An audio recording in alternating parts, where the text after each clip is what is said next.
Le Conseil des ministres s'est réuni ce lundi 18 mars 2024 sous la présidence de M. Patrice Talon, président de la République.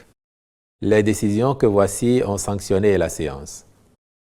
Au chapitre des mesures normatives, il a été adopté sous cette rubrique le décret portant approbation des statuts modifiés de la Société béninoise des infrastructures de radiodiffusion. Au chapitre des communications, en point 1, agrément au Code des investissements. 3 nouvelles sociétés sont éligibles au bénéfice des dispositions incitatives du dit Code pour divers projets dont la mise en œuvre va générer environ 500 emplois. Ainsi, les sociétés suivantes sont agréées au régime ci-après. Jehovah Nissi Petroleum SA, au régime des investissements spécifiques, pour son projet de construction d'une sphère de gaz en vue du stockage GPL au port autonome de Cotonou. Nature Brick Sarl, au régime des investissements spécifiques, pour son projet d'implantation d'une nouvelle usine de fabrication de briques en terre cuite dans la commune de Zogodomé, et Bénin Terminal SA, au régime C, pour le projet d'aménagement et d'exploitation d'un terminal spécialisé conteneur au port autonome de Cotonou. En point 2, indemnisation des personnes affectées par le projet de réhabilitation du Centre de promotion de l'artisanat et du Hall des Arts, Loisirs et Sports de Cotonou.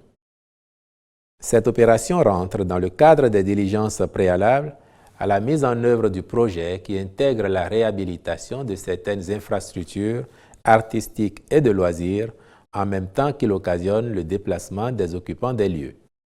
À cet effet, le rapport d'expertise a identifié plusieurs catégories de personnes affectées par le projet. En fonction des cas de figure, le Conseil a retenu, d'une part, un relogement et un accompagnement en numéraire pour celles qui disposent d'un bail amphithéotique en étant à jour de leurs obligations au regard de la réglementation et, d'autre part, un accompagnement conditionné au remboursement des loyers dus pour celles qui sont en situation irrégulière. Aussi, le ministre de l'Économie et des Finances et le ministre du Cadre de vie et des Transports, chargés du développement durable, ont-ils été instruits à l'effet de veiller à l'indemnisation à bonne date des personnes éligibles en vue du démarrage effectif de la phase opérationnelle du projet.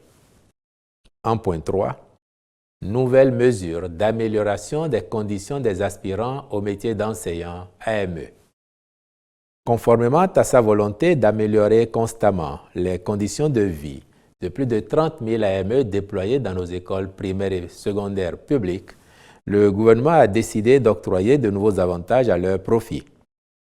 Il s'agit de l'extension à 12 mois de la prise en charge de leur rémunération à compter de la présente année scolaire, le bénéfice d'une assurance maladie selon les modalités prévues pour les fonctionnaires, le bénéfice d'un congé de maternité pour les AME de sexe féminin, l'institution d'une prime d'engagement pour service d'intérêt national d'un montant de 20 000 francs CFA par mois et par AME à compter du mois de mars 2024. La gratuité des frais de scolarité pour les enfants des AME, à l'instar de ceux des enseignants fonctionnaires et contractuels de l'État.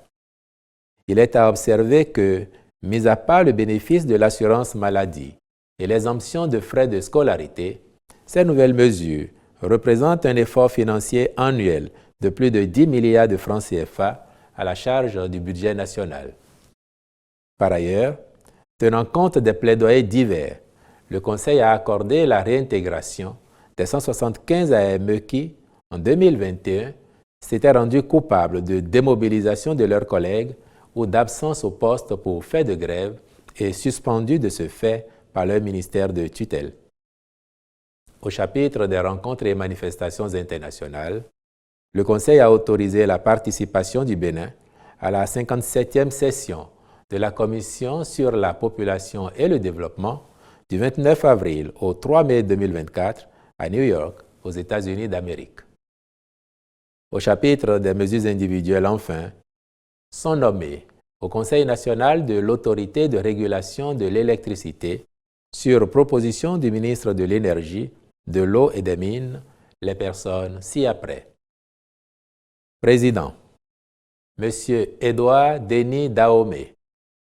Membres, Mesdames Judith Bailly Glidja, Bintou Chabi Adam Taro, Messieurs Armand Raoul Dakeun, Justin Agbikossi, Tierno Kafoui Émeric Oloritogbe, Gabriel Nounayon Degbenyi, je vous remercie.